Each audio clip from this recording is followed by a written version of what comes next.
Chute libre. Une table, une chaise, une petite fille, de l'eau sur les joues, un lit, des draps, un doudou lapin, une lueur pâle. Mais je suis où, putain? Toi, qu'est-ce que je fais là? Je suis morte, vivante ou entre les deux? Ou bien suis-je en train de naître? Je ne peux pas bouger, je ne peux pas parler. J'entends juste. Juste je l'entends. Un homme brun, yeux verts, sur fond rouge, inquiet. Il dit que je lui ai fait peur, m'appelle mon amour, il tremble. Il dit que j'ai tenté de me suicider, que je lui ai fait peur. Il y a cette petite fille qui appelle sa maman. Des petites larmes cheminent le long de ses joues. Elle serre son doudou dans ses bras. Elle a les yeux de la même couleur que l'homme d'à côté, mais pas sur fond rouge. Je ne sais pas ce qui s'est passé. Trou noir, impossible de bouger. Chaque geste déchire chaque partie de mon misérable corps en miettes. Je m'endors. Je ne sais pas quelle heure il est. Ma vue se floute, sans doute à cause de la fatigue. C'est fou comme le temps est long. Il passe toujours vite quand on s'amuse, alors qu'il dure une éternité quand on se fait chier. C'est injuste quand même. Pourquoi ça ne pourrait pas être l'inverse? Je me souviens de quand j'étais au lycée. Le temps passait si lentement en maths, alors que les cours de philo passaient à une vitesse folle. Il y avait ce fameux cours où on parlait du temps, justement. Le prof nous expliquait que, selon Bergson, il existe deux dimensions. Le temps physique, comme celui de la pendule qui oscille sur le cadran de l'horloge, le tic et le tac de la montre qui tape et qui toque dans nos têtes, et la durée qui, elle, est intime. On ne peut pas l'expliquer ni la saisir, et là je peux vous dire que cette durée dure des plombes. Les cours de philo ne m'ont jamais paru aussi concrets qu'aujourd'hui. Je sais que le temps peut être une source de mélancolie, de tristesse. C'est inspiré plein de poètes, c'est vrai. On est peut-être esclave du temps et c'est triste, mais on peut utiliser nos petits bouts de vie pour faire de belles et grandes choses. Ma pensée est sans doute incohérente avec mon état, à cause de mon état, mais une tentative de suicide, ça me paraît invraisemblable. Je me connais quand même, j'ai toujours été une heureuse optimiste. Bref, je suis coincée dans un lit, je ne sais où, depuis je ne sais quand, pour je ne sais combien de temps, mais j'y suis. J'ai sûrement dû vivre un événement traumatisant que j'ai voulu oublier pour vouloir me suicider. Si ça se trouve, mes parents sont morts, j'ai une maladie incurable, je ne sais pas. Si ça se trouve, il ne s'est rien passé de tout ça et je me suis juste faite esclave du temps. Quelquefois, les envies suicidaires arrivent sans que l'on s'en aperçoive. Un bon somme ne me ferait pas de mal. Je vais mieux. J'ai fait quelques cauchemars que j'ai déjà oubliés. Miam, de la compote, une petite brique de jus d'orange, du pain, de la confiture de fraises, du thé. J'essaie tant bien que mal de prendre le bol de thé avec mon bras puisque l'autre semble cassé. Je le regarde avec un air de défi. C'est tout de même pas un pauvre petit bol de thé qui va avoir raison de moi. Des muscles, il m'en reste. En prenant mon bol, j'observe avec attention l'eau bouillante qu'il contient. Ça clapote, ça tangue, c'est la tempête en mer, sortez vos gilets de sauvetage, ça va secouer. Mon esprit divague. Ce foutu bol est bien trop lourd pour moi. Apparemment, les quelques muscles qu'il me reste ont eux aussi décidé de foutre le camp. Je tremble et ne manque pas de me brûler. On n'est plus à ça près. Ça toque à la porte. Enfin de la compagnie. Papa, maman, ils m'ont tellement manqué. Ils vont peut-être pouvoir répondre à mes questions. Je suis si soulagée de voir des visages familiers que j'aime. Apparemment, j'aurais perdu la mémoire après ma chute de l'immeuble. Moi qui ai toujours eu peur du vide, c'est assez ironique. Mon père me dit que Victor n'allait pas tarder. Qui ça? Je ne sais pas depuis combien de temps je suis ici, mais je ne veux absolument pas le savoir. La porte s'entr'ouvre, c'est le monsieur de la dernière fois. Il n'est pas accompagné de la petite fille qui a les mêmes yeux que lui. J'ai si honte qu'il me voie dans un état pareil avec cette blouse dégueulasse. Je passe ma main dans mes cheveux pour me recoiffer, mais elle reste bloquée dans les nœuds. Il s'approche de moi, me sourit. Ses yeux sont verts sur fond blanc. Cette fois, il ne pleure plus. Il m'appelle encore une fois mon amour, mais ma mère lui explique la situation. Cet homme-là, très charmant, mais qui me semble totalement inconnu, est donc mon mari, et la petite fille de la dernière fois, c'est ma fille, Marie-Lou. Des blackouts, j'en ai déjà fait quand j'étais complètement bourrée, mais là, il faudrait une quantité astronomique d'alcool pour en faire un de 5 ans. Comment ai-je pu oublier 5 ans de ma vie? Encore pire, comment l'idée de me suicider et d'abandonner ma petite fille de 2 ans a-t-elle pu traverser mon esprit? Plusieurs sentiments viennent en moi. Je trouve ça d'abord impossible et rigole nerveusement. Vient ensuite l'incompréhension, puis la tristesse et la haine. Ça y est, je me déteste, je ne suis qu'une lâche, une pourrie, une ratée. J'ai voulu abandonner ma fille, mes amis, mon mari, ma chair, mon sang. Qu'est-ce qui m'a poussée à commettre un tel acte? Victor explique que j'étais en dépression. Mes proches avaient remarqué des traces de mutilation sur mon corps. Victor pleure. Je n'ose même pas imaginer ce qu'il doit vivre en ce moment même. Quelques heures sont passées, je me remets peu à peu de mes émotions. Mes parents, Victor et moi, parlons de mes bêtises de quand j'étais petite. Ma passion, c'était de faire des élevages d'animaux.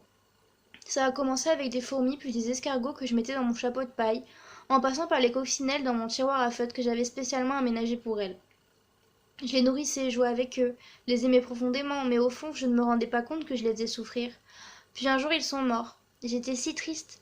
Je croyais que je m'occupais bien d'eux, mais apparemment, c'était l'inverse, et j'ai pleuré. C'est peut-être ça que j'ai ressenti avec ma fille Marilou. Je la nourrissais, je jouais avec elle, je l'aimais profondément, mais je ne m'occupais sans doute pas assez bien d'elle. Être mère, c'est pas donné à tout le monde. Pour moi, l'instinct maternel, ça n'existe pas. Depuis quand c'est inné d'être une mère? Ça se construit, ça s'apprend. Mais si on n'en a pas envie, on peut pas le forcer. C'était peut-être ça la raison de ma tristesse. Et une frustration de ne pas être comme on veut que toutes les mères soient. Je n'en sais rien en fait. Je n'ai même pas revu Marilou depuis et je pense déjà à des théories fumeuses. Malgré son aspect peu ragoûtant, mon repas du midi m'a donné de la force. Victor et mon père sont partis et ma mère est restée avec moi. Je veux me lever pour prendre une douche, mais je crains de ne pas pouvoir y arriver en repensant à mon épopée du bol de ce matin. Ma mère m'aide à me lever. Mes genoux craquent et mon dos aussi, mais j'ai confiance en mon corps. Même si on me porte presque, les encouragements de ma mère me donnent la force d'avancer. Mon corps, cette enveloppe charnelle qui me subit. Il était si sain et mon esprit si malade, tellement malade que mon esprit a voulu en finir avec mon corps. C'était une guerre perpétuelle. J'étais l'unique cause et l'unique public de ce spectacle macabre. Aujourd'hui, mon corps, je le ressens. Je peux sentir la force de mes jambes qui s'exercent contre le sol. Je suis en vie. Et j'espère un jour pouvoir réparer ce corps, cet esprit, et tout ce que j'ai pu briser autour de moi. Je suis épuisée. C'est fou comme un geste qui paraissait avant élémentaire peut du jour au lendemain être harassant. Cela fait déjà un moment que je regarde la télévision, avec ma mère, quand le docteur arrive enfin.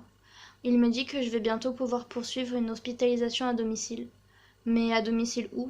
Je ne sais pas où c'est chez moi. Je connais seulement chez mes parents, puis j'ai peur de retourner à l'endroit où je me suis jetée. L'important est pour l'instant de me rétablir. Les jours passent et je me sens beaucoup mieux. Victor et mes parents étaient très présents ces derniers jours et m'ont aidé à aller mieux. Je leur dois tout. Je n'ai toujours pas vu Marilou, mais j'ai très peur du moment où je vais la retrouver. Chaque jour, Victor venait me voir et la mémoire ne me revenait pas. C'était encore et toujours un inconnu. Il me prenait par la main, me caressait le bras comme si lui aussi il avait oublié que je ne le connaissais plus. Plus les jours passaient, et moi je me voyais rentrer avec lui. Il me parlait dans une autre langue, il était très doux et gentil, mais nous n'avions aucun point en commun. Il me disait je t'aime, mais c'était beaucoup trop tôt, je ne ressentais rien pour lui. On ne m'a finalement pas laissé le choix. Je suis sur le point de rentrer dans sa voiture en direction de la maison, comme il le dit. Je me sens trop coupable pour lui dire que je préférais rentrer chez mes parents. Il semble directif et je le suis avec appréhension. Ça y est, nous y sommes. Je fais face à cet immeuble de malheur. La petite Marilou arrive en trombe et me saute dessus. Elle est suivie d'une dame qui l'a gardée, la mère de Victor apparemment. Il y a des photos de Victor et moi. Je n'arrivais pas à croire jusqu'à présent que j'étais réellement avec cette personne avant le drame. Les semaines passent, elles se ressemblent. Plus j'observe Marilou et plus je me demande comment j'ai pu vouloir d'un enfant avec Victor. J'ai l'impression que quelque chose s'est brisé entre lui et moi, et je ne veux plus vivre en faisant semblant. Je ne me sens tout simplement pas prête à revivre avec lui, et peut-être ne le serai-je plus jamais. Je ne peux pas me forcer à rester avec quelqu'un que je n'aime plus. Si j'ai tenté de me suicider, c'est parce que ma vie me rendait triste et je ne veux pas revivre la même vie en copier-coller. Dès qu'il rentre du travail, je lui dis. La porte s'ouvre. Victor est là. Il allume la télé, se pose sur le canapé. Je m'approche de lui en profitant que la petite soit encore chez ses grands-parents. Il tente de m'embrasser mais je refuse. Cette fois c'est trop, je ne peux pas. Je lui annonce la nouvelle. Je ne veux plus vivre ici avec lui. C'est tout de même humain, les sentiments naissent, ils peuvent fleurir encore et encore, mais ils peuvent aussi se faner et mourir à tout jamais. Victor éteint la télévision, se redresse lentement, et me demande s'il a bien entendu ce que je venais de lui dire. Je lui réponds que je le remercie pour tout ce qu'il avait fait pour moi, mais que je devais partir de cet endroit et sans lui. Il n'arrive plus à aligner deux mots sans trébucher. Ses yeux verts se gorgent de sang. Je repense à lui à l'hôpital qui me regardait amoureusement et qui blaguait avec mon père. C'est bien lui ? Il se lève et m'assène une gifle d'une violence inouïe. Ma tête bascule vers la gauche et emporte dans sa chute tout mon corps qui tombe à terre. J'ai mal, j'ai besoin d'aide.